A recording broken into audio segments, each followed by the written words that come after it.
Amala resta silencieuse tandis que son beau-père remettait les clés de la voiture à ses deux enfants. Le salon éclata de rire et de joie tandis qu'elle déballait son cadeau, une paire de chaussettes usagées.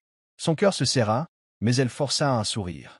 Ce que personne ne savait, c'est que sa défunte mère avait laissé une enveloppe scellée à l'avocat de la famille et que, lorsqu'elle fut enfin ouverte, elle révéla une vérité qui allait bouleverser leur vie.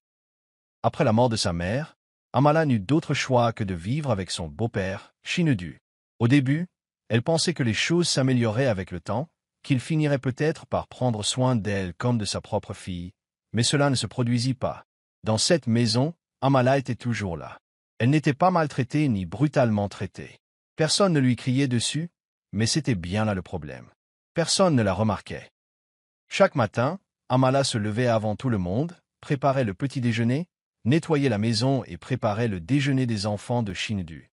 Elle s'asseyait même avec eux pour les aider dans leurs devoirs, mais personne ne la remerciait une seule fois. Il n'y avait ni câlin, ni sourire, ni paroles chaleureuses. Elle était comme une ombre silencieuse en arrière-plan, faisant tout sans rien recevoir en retour. Les enfants de Shinedu, ses demi-frères et sœurs, riaient librement, plaisantaient avec leur père et partaient en promenade. Amala est restée pour ranger derrière eux. Pour leurs anniversaires, ils ont eu droit à des gâteaux, des cadeaux et des célébrations. Le jour de son anniversaire, la maison est restée silencieuse, comme si c'était un jour comme les autres. Même lorsqu'elle avait de bonnes notes, personne ne l'applaudissait ni ne la félicitait. Malgré tout cela, Amala ne s'est jamais sentie amère. Elle croyait que, peut-être, un jour, les choses changeraient. Peut-être que son beau-père la verrait enfin. Peut-être qu'il l'appellerait « fille » et le dirait sincèrement. Peut-être que l'amour trouverait son chemin vers elle. Alors elle gardait la tête basse, accomplissait ses tâches ménagères et gardait ce petit espoir au fond d'elle. Parfois, quand personne ne la regardait, elle s'asseyait devant la photo de sa défunte mère et chuchotait à son sujet, faisant comme si sa mère l'écoutait encore. C'était le seul moment où elle se sentait vraiment vue. Tout le reste de sa vie lui semblait froid, distant et solitaire. Elle n'était pas détestée, simplement oubliée. Mais au fond d'elle, Amala avait quelque chose de spécial. Elle n'a pas laissé la douleur la transformer en une personne amère ou colérique. Elle est restée gentille, douce et patiente. Et même si le monde qui l'entourait ne lui donnait pas l'amour qu'elle méritait, elle croyait toujours en la bonté. Elle croyait encore qu'un jour, quelqu'un reconnaîtrait sa valeur. Elle n'imaginait pas que ce jour serait plus proche qu'elle ne le pensait. Et quand il viendrait, il serait plus grand, plus fort et plus puissant que tout ce que son beau-père ou ses enfants auraient pu imaginer. Parce que parfois, les plus silencieux sont ceux que le destin observe de plus près. Un après-midi ensoleillé, Shinedu réunit tout le monde dans le salon. Il appela cela une réunion de famille. Mais pour Amala, ce n'était pas du tout une famille. Pourtant, elle restait assise tranquillement dans un coin, les mains jointes sur les genoux, à écouter. Il y avait de l'excitation dans l'air. Shinedu affichait un sourire fier, et ses deux enfants semblaient déjà pressentir que quelque chose de spécial allait arriver. Amala ne savait pas à quoi s'attendre, peut-être un mot gentil, ou juste un moment où elle se sentirait à sa place. Puis, Shinedu se leva et applaudit. « C'est un grand jour, a-t-il dit. Mon fils vient de réussir ses examens et ma fille a été acceptée à l'université. J'ai donc des cadeaux pour eux deux. » Tout le monde applaudit. Amala sourit doucement, sincèrement heureuse pour eux, même si personne ne l'avait applaudi lors de sa réussite à ses examens quelques mois auparavant. Il se tourna d'abord vers son fils. « C'est pour toi, dit-il en fouillant dans sa poche et en sortant sa clé de voiture. Un SUV flambant neuf l'attendait dehors. Son fils sursauta, cria d'excitation et courut le voir. Puis il fit face à sa fille et lui tendit une petite boîte. Elle l'ouvrit et trouva les clés d'une berline de luxe.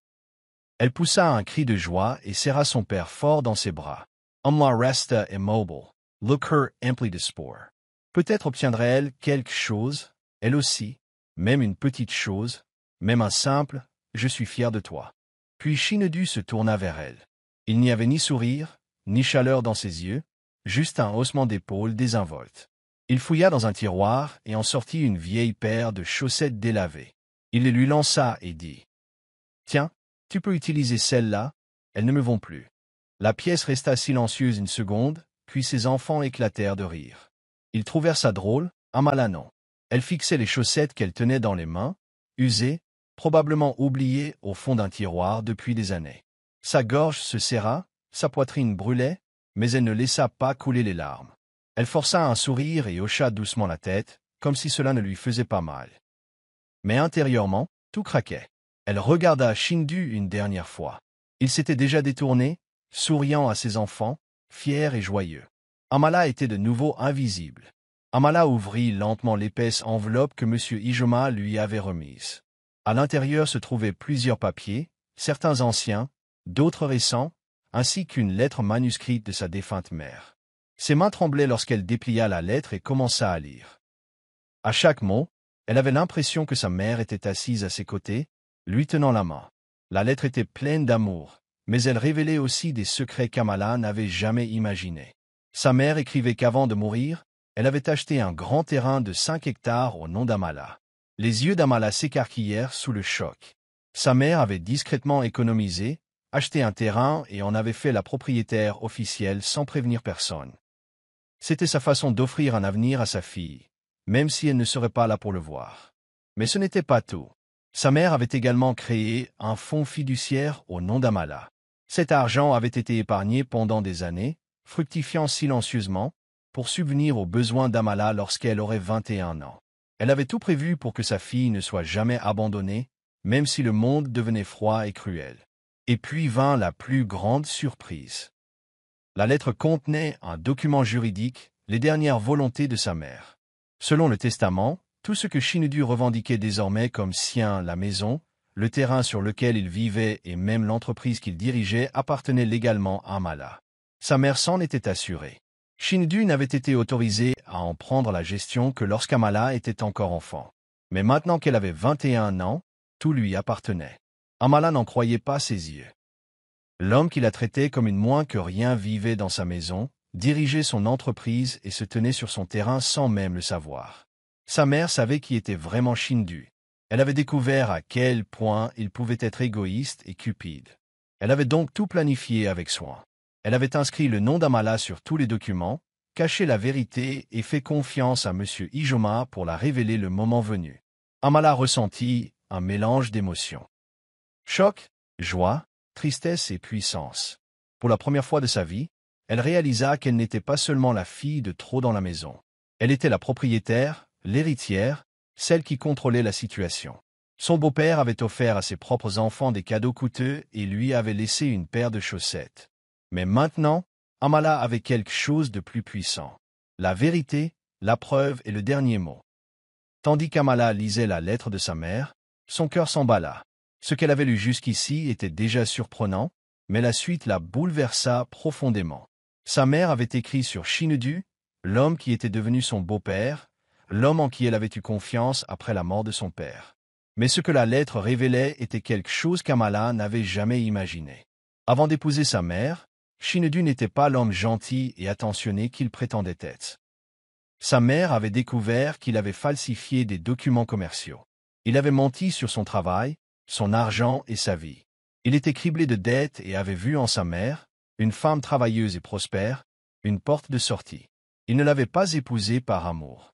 Il l'avait épousée pour se sortir de ce pétrin financier.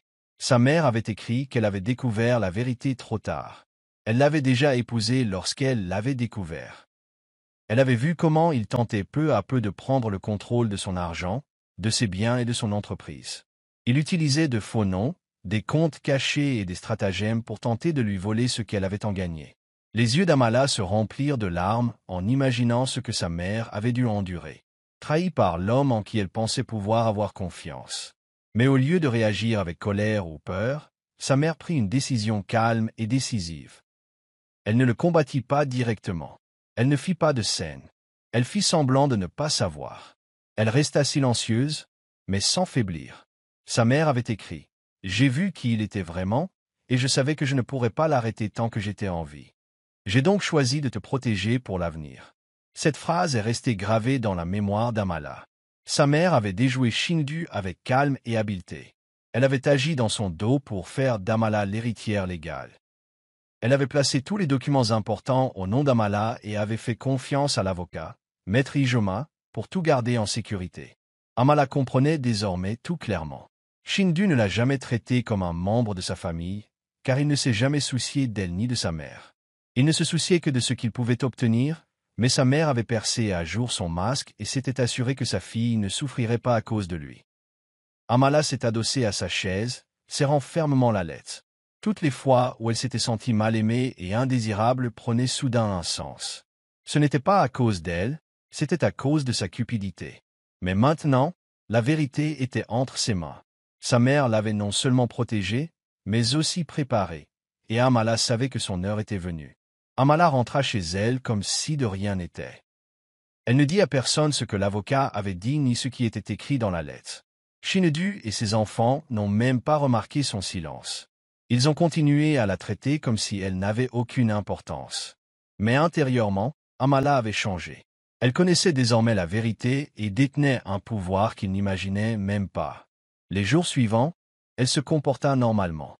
Elle continuait à faire le ménage, à aider à la cuisine et à rester silencieuse. Mais chaque soir, elle s'asseyait seule et repensait à tout ce que sa mère avait fait pour elle. Son cœur était empli de douleur, mais aussi de fierté. Sa mère l'avait protégée de l'ombre, et maintenant, Amala voulait faire quelque chose de significatif pour lui rendre hommage. Un matin, Amala prépara un petit sac et se rendit sur le terrain que sa mère avait acheté à son nom. C'était un terrain calme, vaste et plein de potentiel. Debout au milieu de ce terrain vide, elle ferma les yeux et murmura « Merci, maman ». C'est à ce moment-là qu'elle prit une décision importante.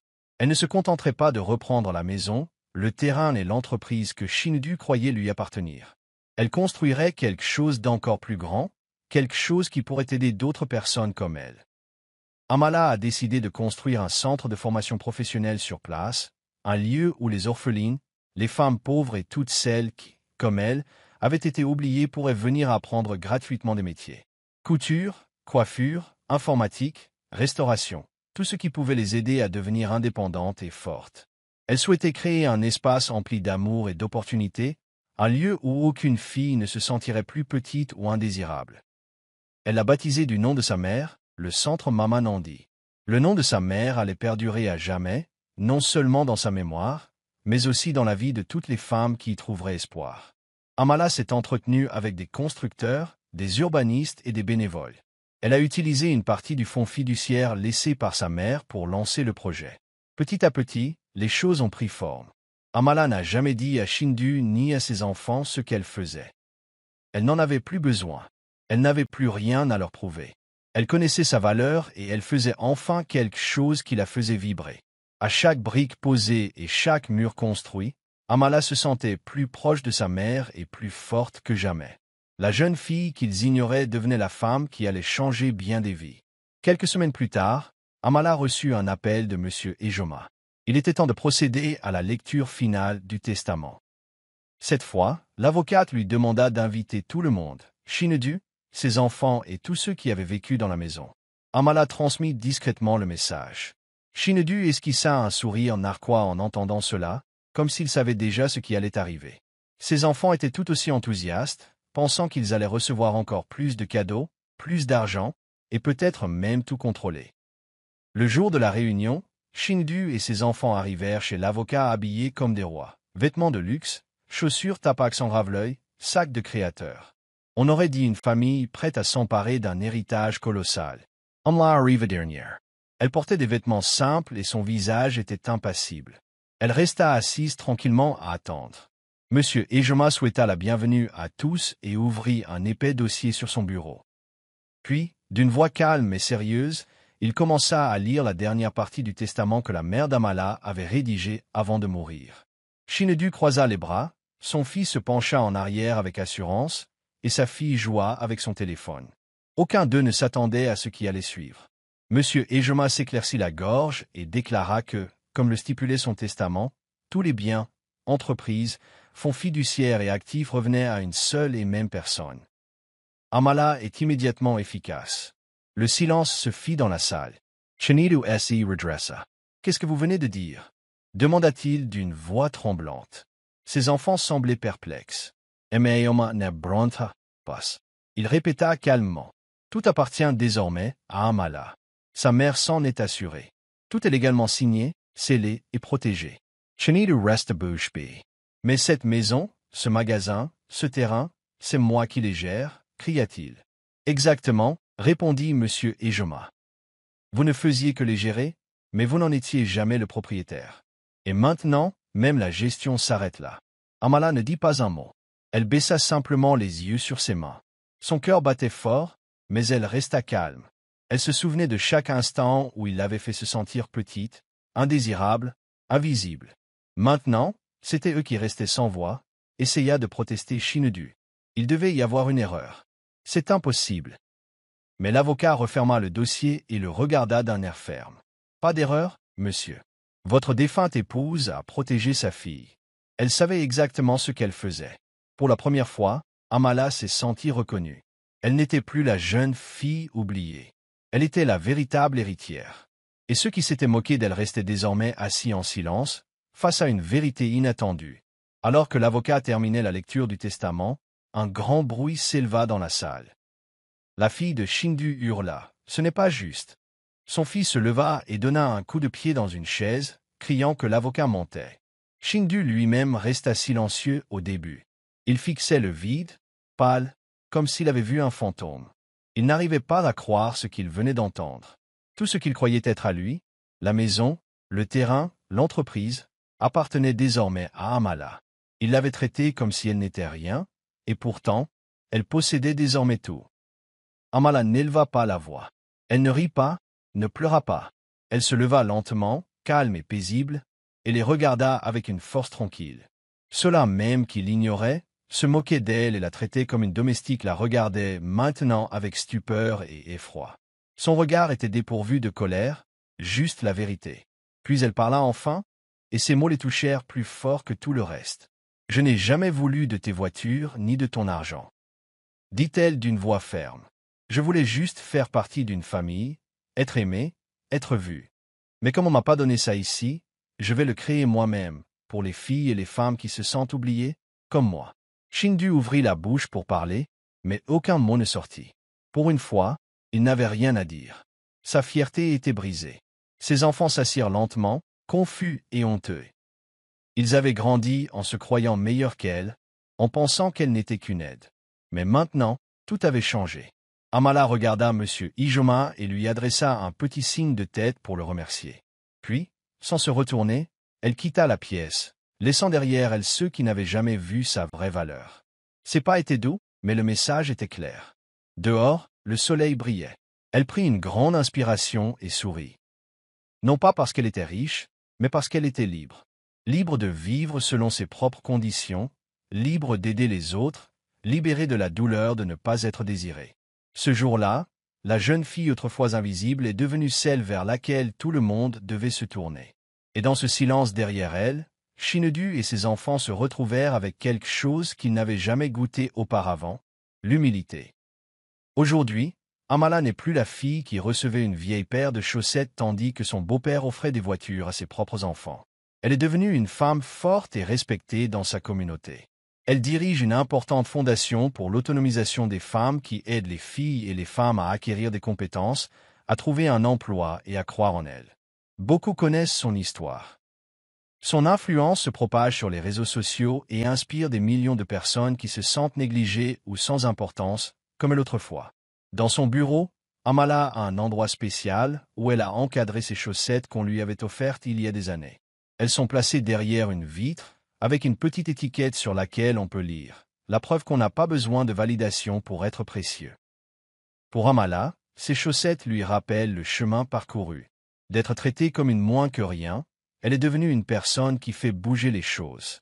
Sa fondation est désormais une lueur d'espoir. Chaque jour, des filles qui n'ont nulle part où aller viennent ici pour apprendre à grandir. Lies. L'histoire d'Amala leur apprend que leur valeur ne se mesure pas à ce que les autres leur donnent ou leur refusent. Il s'agit de croire en soi et de travailler dur. Le parcours d'Amala montre que parfois, les moments les plus difficiles peuvent devenir la plus grande motivation. Elle a transformé la douleur en force et le rejet en objectif. Les chaussettes qui la faisaient autrefois se sentir invisible sont désormais le symbole de sa force et de sa réussite. Sa vie est une leçon pour tous ceux qui la regardent. On n'a pas besoin de l'approbation des autres pour briller. Il suffit de croire en soi, d'être patient et de ne jamais abandonner. L'héritage d'Amala continuera de grandir, inspirant de nombreuses autres personnes à surmonter leurs difficultés et à réaliser leurs propres rêves. Si l'histoire d'Amala vous a touché, ne la gardez pas pour vous. Partagez-la avec quelqu'un qui a besoin de l'entendre aujourd'hui. N'hésitez pas à laisser un commentaire si vous pensez que votre valeur n'est pas définie par les autres. Et n'oubliez pas, quoi que l'on vous apporte, votre valeur est toujours réelle. Suivez-nous pour découvrir d'autres histoires fortes qui nous inspirent et nous rappellent à tous de nous dépasser. Répandons l'espoir ensemble. Des étincelles de feu.